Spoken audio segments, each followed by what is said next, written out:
That pizza was good. Let me check the time. Oh, it's time for my run.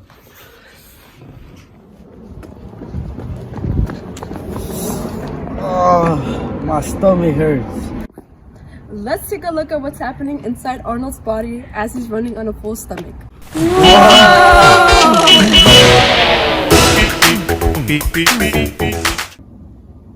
Whew, going down the esophagus took so long. Whoa, look at that yellow liquid. It seems so cool. No, don't get too close. What you're looking at is food that is being currently processed.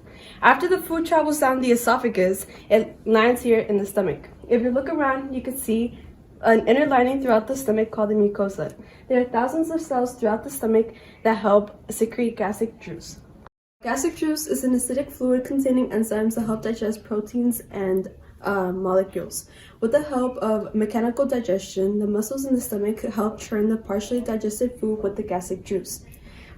Through this, we're able to get a charm that is a thick, like soup consistency that gets pushed out of the stomach by the sphincter. The whole process takes at least 2 to 6 hours. The reason his stomach hurts is because he was running. He caused all the blood flow to go into his cardiovascular system instead of his digestive system. The lack of blood causes undigested food left over and makes the digestive process last even longer. It plays a big role in our digestion. It is located inside your abdomen, just behind your stomach. It's about the size of your hand. During digestion, the pancreas creates natural juices called pancreatic enzymes, and one of them is lipase. Lipase is a protein that works together to break down bile and fat.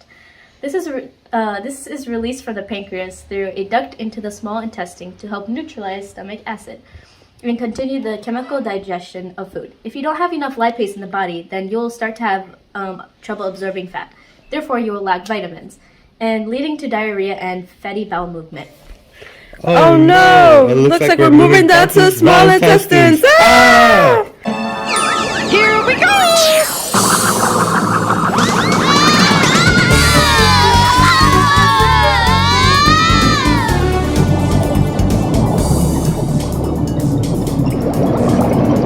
Where are we? It looks like Scuba World. Welcome to the small intestine, the next step in digestion. There are so many turns and loops down here. This is because the small intestine is made of 3 parts, the duodenum and the jejunum and the ileum. The duodenum is the first part of the small intestine that the stomach feeds into. It's a short descending chute shaped like a C. The jejunum coils inside the lower abdomen cavity where the ileum comes into the play. The ileum is the long and largest section of the small intestine. Here, the walls of the small intestine begin to thin and narrow, and then the blood is reduced.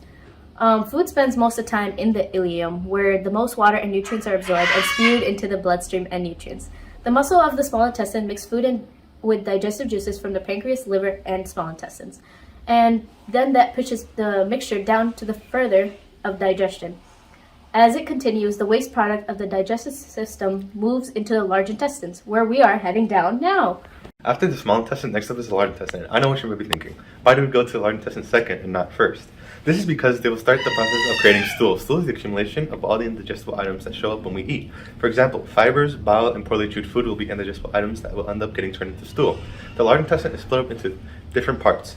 We are currently in the cecum. This is the beginning of the colon where the small intestine starts to fill up the entrance with food. When the cecum is full, it will trigger the muscles of the colon to begin. Now we head into the colon where most of the rest of the digestion takes place. Here, what starts to happen is that any remaining water and electrolytes start to get absorbed so that the food waste that arrives will be mostly solid. To get the food to pass through without issue, since it's dehydrated, the body will secrete mucus to bind and lubricate the food. Similar to the small intestine, the large intestine will churn the food against its mucus lining and also move it through muscle contractions. The only difference is that this process is much lower in the large intestine than in the small intestine.